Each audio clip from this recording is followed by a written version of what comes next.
এইমাত্র পাওয়া আবহাওয়া দপ্তর থেকে আজকের সবচেয়ে গুরুত্বপূর্ণ খবর। আসছে শক্তিশালী কালবৈশাখী ঝড়। এপ্রিল জুড়েই থাকবে তাপপ্রবাহ। আগামী 24 ঘন্টার মধ্যে বাংলাদেশ ও পশ্চিমবঙ্গের কিছু কিছু জায়গায় বিক্ষিপ্ত বজ্রসহ বৃষ্টি হতে পারে, এমনটা জানাচ্ছেন আবহাওয়া দপ্তর। আজ ও আগামীকাল কোন কোন জেলার আবহাওয়া কেমন থাকতে পারে এ বিষয়ে কি বলছে আজকের আবহাওয়া রিপোর্টে জানিয়ে দিব। সম্পূর্ণ বিস্তারিত ভিডিওতে সঙ্গে রাখুন। আর সবার আগে সবার প্রথম সঠিক আবহাওয়ার খবর জানতে আমাদের চ্যানেলটিকে সাবস্ক্রাইব করে রাখুন। এবার জেনে নিন এক নজরে গরম থেকে স্বস্তি কবে।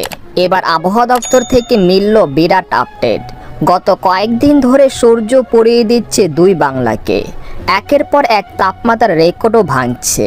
হাঁসফাঁস গরমে অতিষ্ঠ হয়ে উঠেছে জনজীবন। এরই মাঝে হঠাৎ পরিবর্তন হবে আবহাওয়া।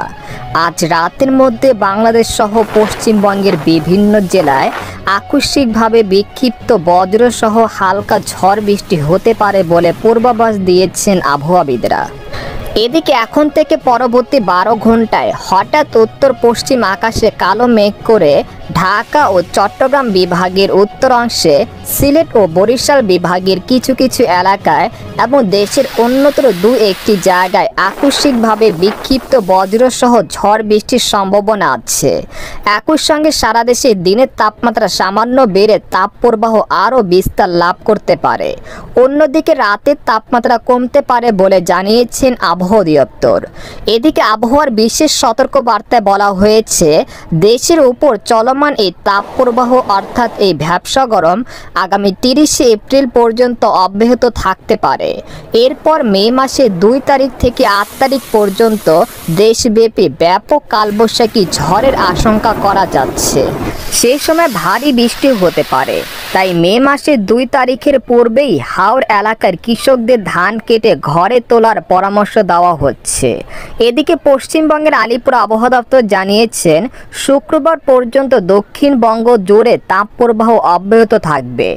এর মধ্যে পূর্ব মেদিনীপুর, পশ্চিম মেদিনীপুর, বাঁকুড়া ও পশ্চিম বর্ধমানের কোনো কোনো জায়গায় তাপপ্রবাহ চরম সতর্কতা হিসেবে লাল সতর্কতা জারি করা হয়েছে।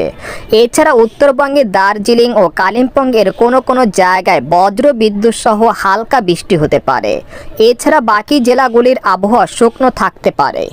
এদিকে বাংলাদেশের আবহাওয়াবিদ মোহাম্মদ ওমর ফারুক জানান, আজ সকাল 9টা থেকে পরবর্তী 24 ঘন্টায় ঢাকা, বরিশাল, চট্টগ্রাম ও সিলেট বিভাগের একটি জায়গায় অস্থায়ীভাবে দমকা বা ঝড়ো হাওয়া সহ বৃষ্টি বা বজ্রসহ বৃষ্টি হতে পারে এবং সেই সঙ্গে কোথাও কোথাও বিক্ষিপ্তভাবে শিলাবৃষ্টি হতে পারে। এছাড়া দেশের অন্যত্র অস্থায়ীভাবে আংশিক মেঘলা আকাশ সহ আবহাওয়া প্রধানত শুষ্ক থাকতে পারে। এ সময় সারা দেশে দিনের তাপমাত্রা সামান্য বাড়তে পারে এবং রাতের তাপমাত্রা প্রায় অপরিবর্তিত থাকতে পারে। তবে আগামীকাল থেকে তাপমাত্রা কমে আসতে পারে। জলীয় বাষ্পের আধিক্যের কারণে অস্বস্তি বিরাজ করতে পারে।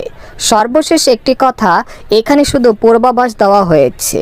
মেঘ বৃষ্টি কখন হবে এ বিষয়ে মহান আল্লাহ তাআলা ভালো জানেন। আমরা শুধু ধারণা দিতে পারি, বাকিটা মহান আল্লাহ তাআলার হুকুম হলে হবে, না হলে কিছু করার নেই। আজকের মতো এখানে বিদায় নিলাম। দেখা হবে পরের ভিডিওতে। সেই পর্যন্ত আমাদের সাথে থাকুন।